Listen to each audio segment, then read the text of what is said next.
Hello there you guys, welcome to another of my videos. So Rio Ferdinand claims that Manchester United have had no conversations with Mauricio Pochettino over replacing Ole Gunnar Solskjaer, and he is frustrated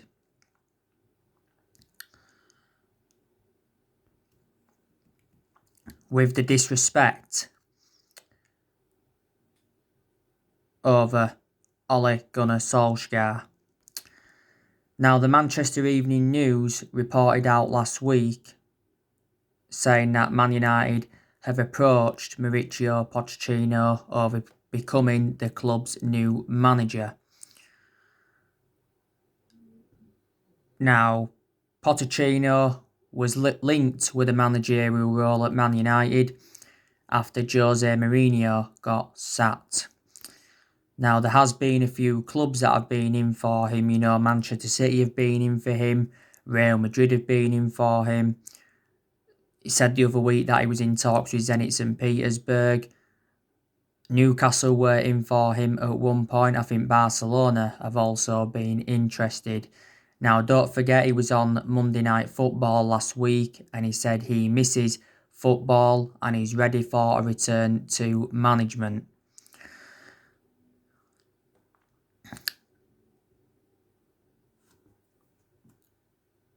Pochettino is a better manager than Ole Gunnar Solskjaer because Pochettino is well Premier League proven. He's also dealt with top players. His philosophy is quite good. My only element of concern about him, he's not won anything in terms of silverware. He has been managerless now for like a year because he was sacked from Tottenham last year. I think Tottenham made a big mistake by sacking him.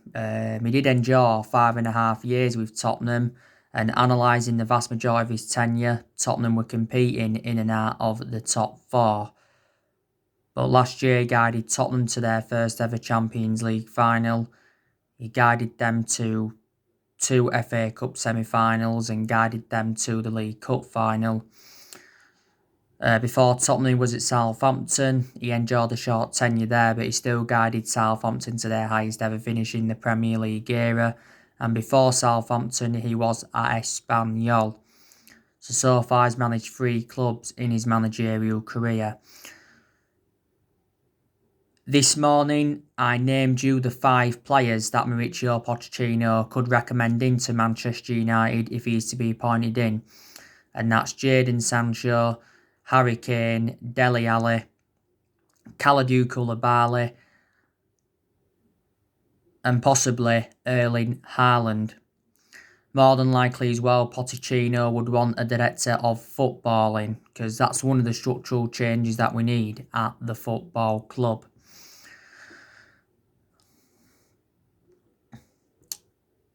By the way, Mauricio Pochettino has given his thoughts on Paul Pogba's situation at the football club. There's been obviously a couple of other managers on our agenda. We've been looking at Julian Nagelsmann. He's one of the alternatives. He's currently the RB Leipzig manager. And we've also been looking at Massimiliano Allegri. He's the former Juventus manager.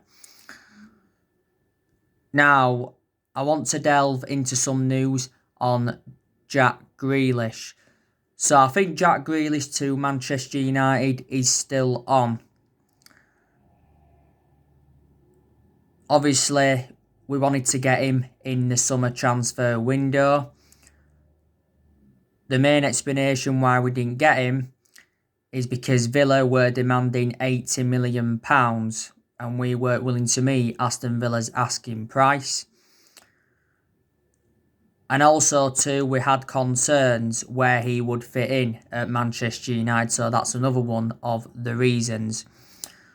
But we actually decided to sign Donny van de Beek instead of Jack Grealish. But obviously, Donny van de Beek isn't getting a lot of chances at Manchester United. So if we was to sell Pogba or Juan Mata, then maybe there could be a place in the team for Jack Grealish.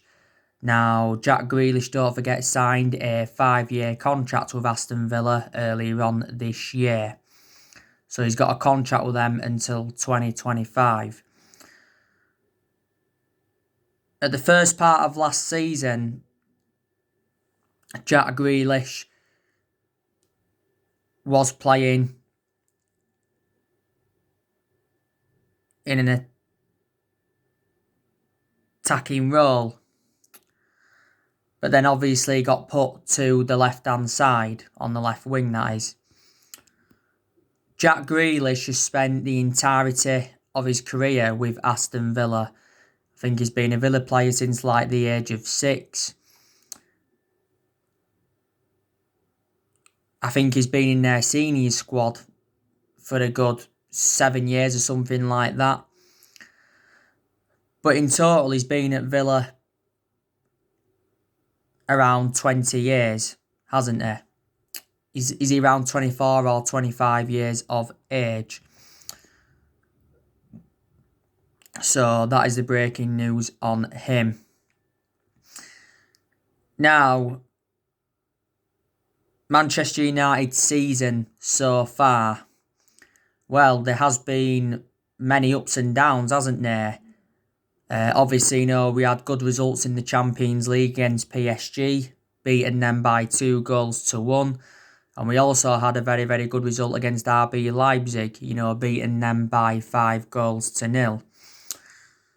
And we recently had a good result against Everton, beating them by 3-1. And reflects on that win against Everton, that saved Ole Gunnar Solskjaer's job at Manchester United. We've obviously had some bad results this season. We had the opening day loss against Crystal Palace. We lost 3-1. We had the 6-1 hammering of Tottenham. We had the defeat to Istanbul Başakşehir in the Champions League group stage. That was Istanbul Başakşehir's first ever win in the Champions League, and they was formed in 1990. We also had the 1-0 loss to Arsenal the other week. That was Arsenal's first win at Old Trafford in the Premier League since 2006. So that's around 14 years ago now.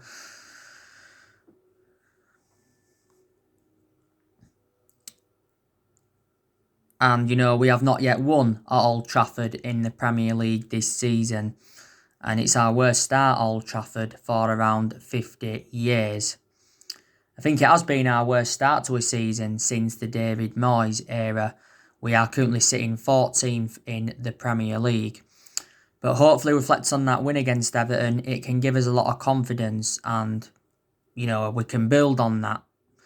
We have got West Brom after the international break.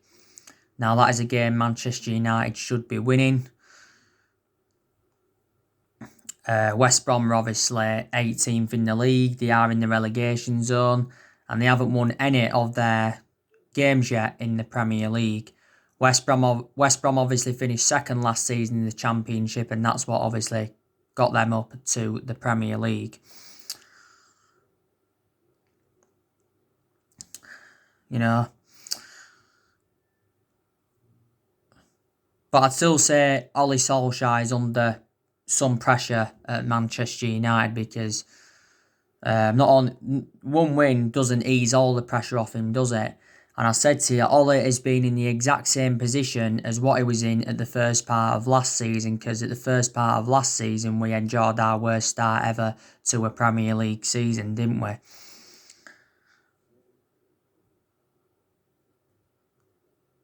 Last season we did well because obviously we got qualification for the Champions League. We also finished third, the second highest we've finished since the Ferguson era, and we also got to 3 semi-finals. And I said to you, didn't I, that this season was going to be big for Ole Gunnar Solskjaer. I said obviously he's got to exceed his expectations if he is to remain Manchester United manager. I think if we could finish in the top 4 this season and we could win a trophy, that would represent a good season for Man United. I definitely want us to win a trophy because we've not yet won out in terms of silverware under Solskjaer, and we haven't won a trophy for over 3 years. Solskjaer's been Manchester United manager now for almost 2 years. We appointed him in December 2018, and he's been permanent Man United manager since March 2019. And he has got a contract with the football club until 2022. It could probably cost the club around £4 or £5 million to sack him. But some people think us sacking Solskjaer wouldn't really solve a lot. I think we definitely made a mistake by giving him the job permanently. The main explanation we giving him the job permanently, though, was reflect on what he did as temporary boss. I think we've made a lot of mistakes in the last 7 years or so, and that's one of the main explanations why we have been so inconsistent. I think we are at least a few years off from winning the Premier League title. I think Man United need around 4 signings to become title contenders. We haven't won the Premier League now for around 8 years. The last time we won it was back in 2013, and that was in Alex Ferguson's last season. But not all of the blame has stemmed from Solskjaer.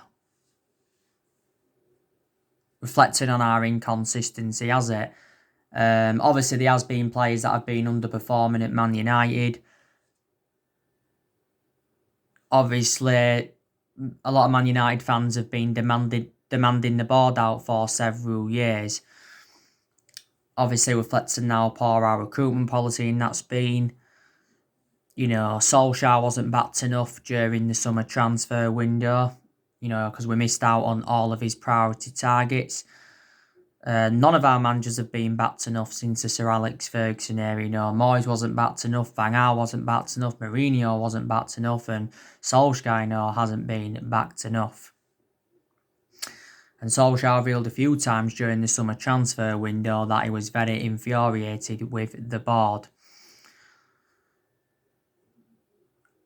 Definitely, Solskjaer's team selections are questionable. Obviously, like I said, why is Donny van der Beek not getting starts in the Premier League? That's a question, isn't it? Obviously, Juan Mata started against Everton. Some United fans said Mata shouldn't have started against Everton either. Does Solskjaer know his best formation at the football club? Since he got appointed in as Man United manager, he has gone a lot with that 4-2-3-1 formation, but in a lot of the games, it hasn't really seemed to suit our standards. Obviously, a few times, we've gone with a 3-5-2. I've said, we look more effective with 3 at the back. Obviously, we've gone with a 4-3-3 a few times before, but a lot of Manchester United fans want to see a diamond, don't they? But I want Ole Gunnar Solskjaer to succeed as Manchester United manager. There's still some Man United fans that are confident that he can, if he's given the time that is required. Obviously, not every manager settles in straight away, do they? Jurgen Klopp didn't settle in straight away. Liverpool, Ferguson didn't settle in straight away when we recommended him in, because Ferguson didn't win out in his first 4 years at the football club, But Solskjaer hasn't got that proven pedigree as a manager. Manchester United is the 3rd club in his managerial career. Obviously, he's managed 102 games for Man United in all competitions, hasn't he? Now, he has made some good signings since he got appointed in. He's spent over £200 million since he became Man United manager. Obviously, in the summer of 2019, he recommended Daniel James and Wan-Bissaka and Harry Maguire in. In January, he bought Bruno Fernandes and he brought Odin Igalo in on loan. And in the summer transfer window of this year, he brought Donny van der Beek in, Edison Cavani, Alex Telles, Facundo Pellistri and Amad Traore. Amad Traore will be joining the football club in January. So he has made some good signings. We've obviously seen a lot of players leave the club since he got recommended in. I also like the way that Solskjaer has promoted the youth and all of that. And I think he showed a lot of tactical flexibility in a lot of the big games.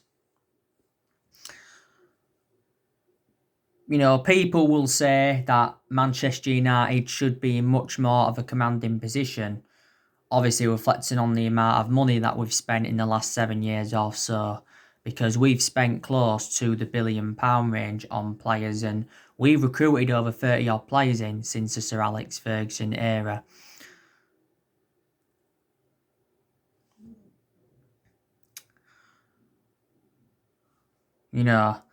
And obviously we've had different managers with different philosophies. Three managers have been sacked since the Ferguson era, and that was obviously David Moyes. He was sacked after like 8 or was it 9 months.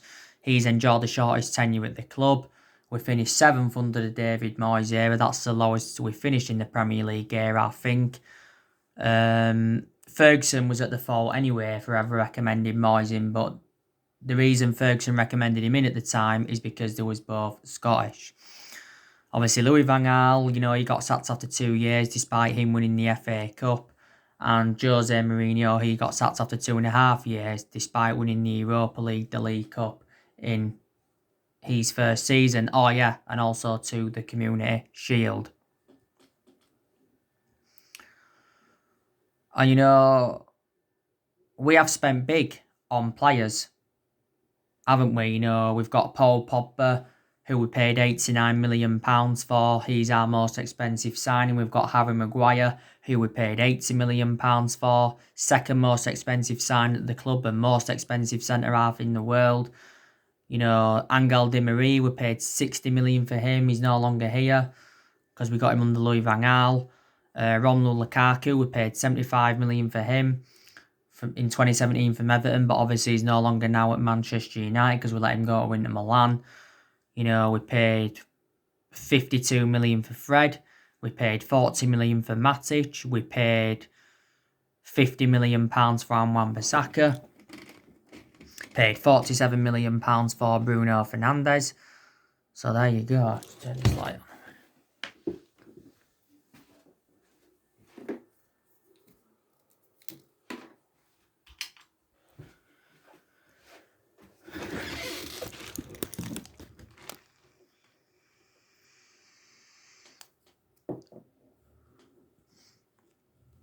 So, yeah. And we've also got players on big contracts at the football club. You know what I mean? So there you go. And don't forget, Ollie Solskjaer is inheriting a lot of players here from the Jose Mourinho era, still some players here from the Louis van Gaal era, still one player from the Moyes era, and I think there's now only a couple of players here from the Sir Alex Ferguson era.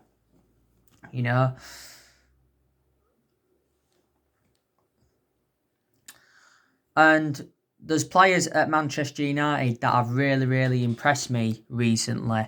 I've been very, very impressed with Marcus Rashford recently.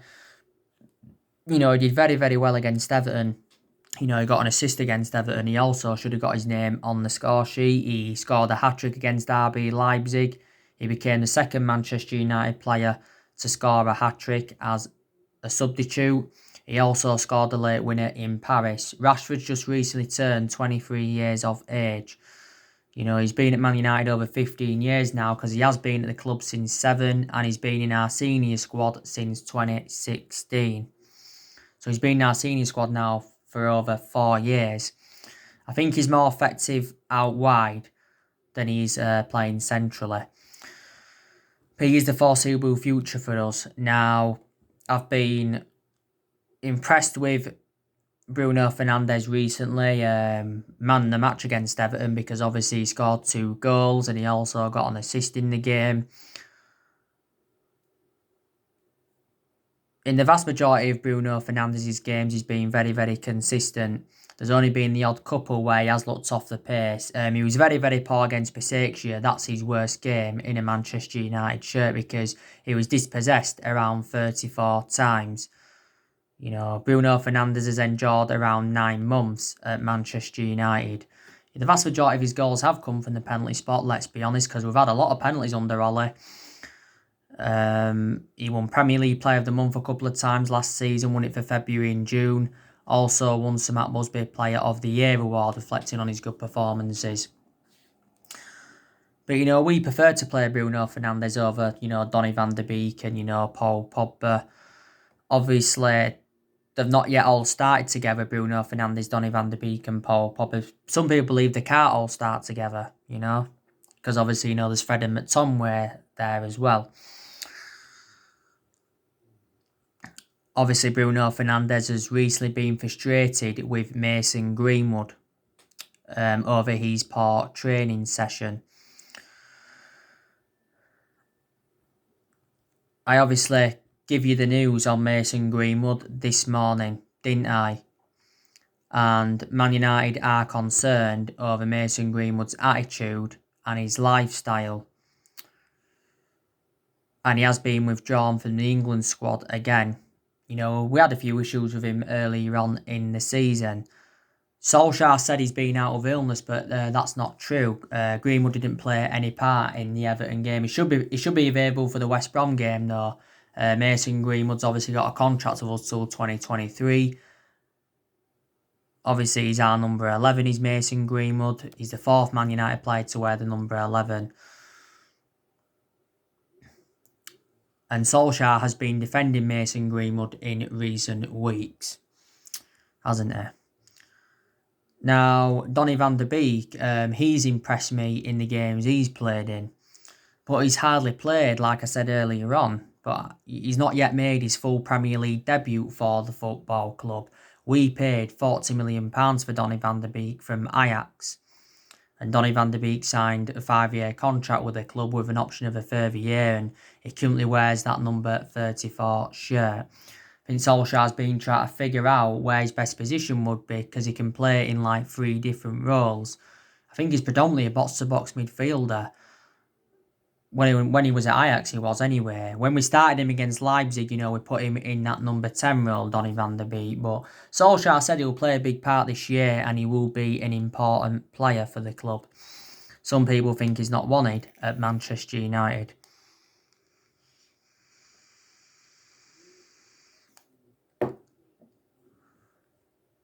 Now, Fred, he's really, really impressed me recently. Got to give him a lot of credit. I like the way he's dictated the play. I like the way he's kept the ball. He's passed the ball well. Very mobile. He's not a world-class midfielder, is he, though?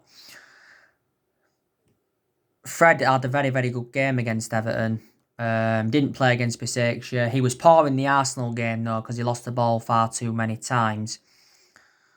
We paid big money for Fred. We paid £52 million for him from Shakhtar Donetsk. I thought when he was at Shakhtar Donetsk, no, he was an exceptional player, was Fred. Under the Jose Mourinho era, Fred never really got his opportunities at the football club. I've been very, very impressed with Harry Maguire recently. Good to see him rejuvenate himself from his early season troubles. He did have early season troubles, Maguire, because obviously he had that incident in Greece before the start of the season. He also got sent off in England's 1-0 defeat to Denmark. He had a few knocks as well. Good to see him bounce back. But in one of the press conferences, it was prior to the Pochettinho game, I think, he was asked about his form, his leadership and the impact of the summer, and he basically said he's not letting it affect him. He's just focusing on his football. Harry Maguire is our captain. Obviously, we got him in a deal worth £80 million from Leicester. Now, David De Gea, he's recently impressed me as well.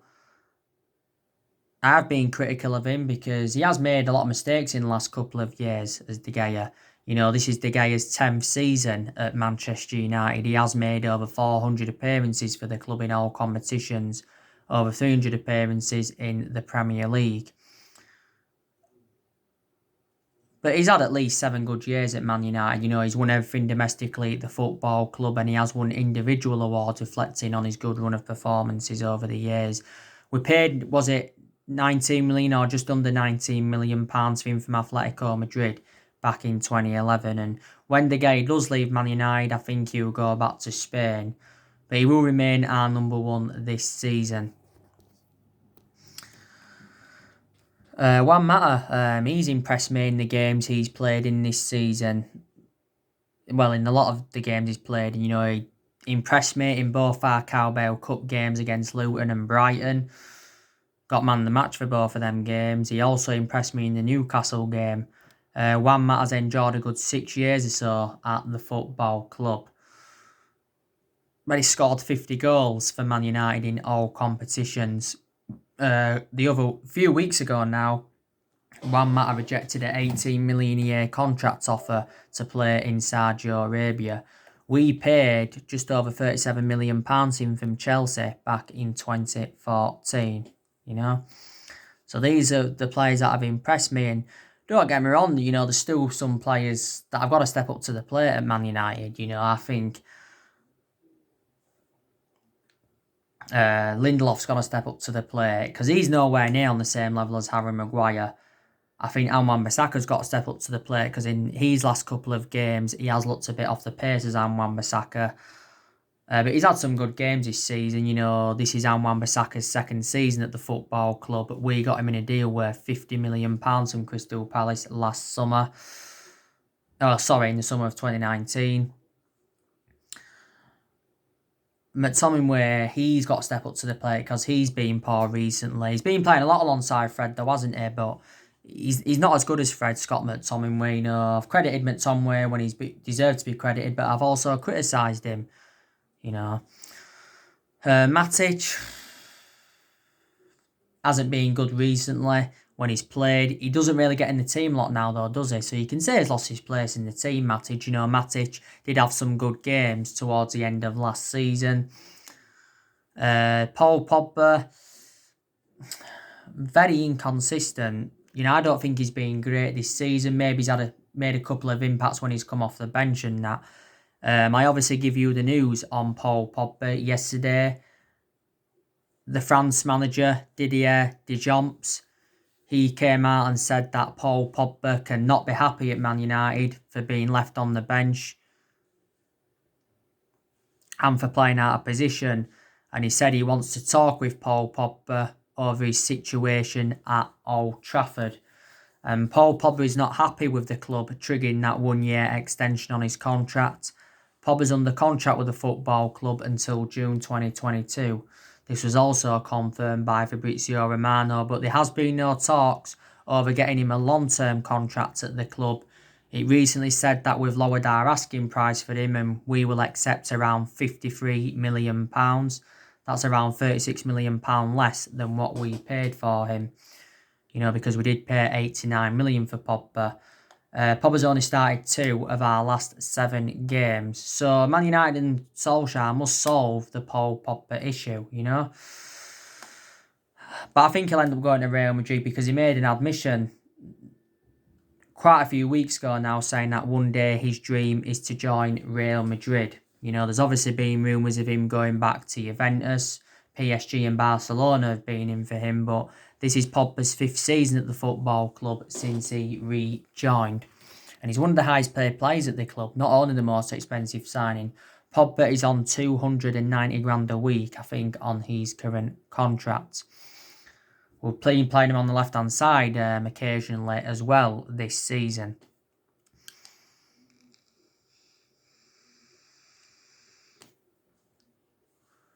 Daniel James, in the games he's played him, he hasn't been that good, has he? But he doesn't really get in the team a lot now, Daniel James, to be honest with you. So yeah, these players that have got to step up to the plate, Anthony Martial, he's another one. He hasn't enjoyed a good start to this season. We know that he had a 3-game suspension in the Premier League. He's obviously served his suspension now. And, Martial did start against Everton. I don't think he was that good against Everton, to be honest with you. He should have scored when it was 0-0, though. He had a great chance. There's a lot of Manchester United fans now saying Martial needs to be dropped and we need to start Edison Cavani ahead of him. So I'd like to see Cavani start against West Brom after the international break. If he does, that will be his full Premier League debut for the club. Edison Cavani scored his first goal for Man United in the 3-1 win against Everton. But Martial was still good last season, and he was good in his debut season under Louis van Gaal, wasn't he? So there you go. And Luke Shaw, he's impressed me recently. You know, in his last 2 games, got 2 assists, and his crossing has really, really improved. Luke Shaw's enjoyed a good 6 years or so at Manchester United. So there you go. Obviously, we've got a few injuries. Rashford's had a shoulder problem, but he should be still available for West Brom. Lindelof, I think, has had an injury. Bay's out with a muscle injury for a few weeks. That's my element of concern about Eric Bay, too injury prone. Jesse Lingard, he's still out with injury, but I think he's close to returning. And Phil Jones, he's out injured, and obviously he's had an operation like Ollie confirmed not so long ago. Next year, though, we'll be looking to make more signings. And obviously we'll be looking to offload more players because there is still deadwood in the squad. So anyway, guys, that's everything to update you today. Drop me comments, likes below on the channel. If you do, consider subscribe as always, and take care. God bless. See you all again very, very soon.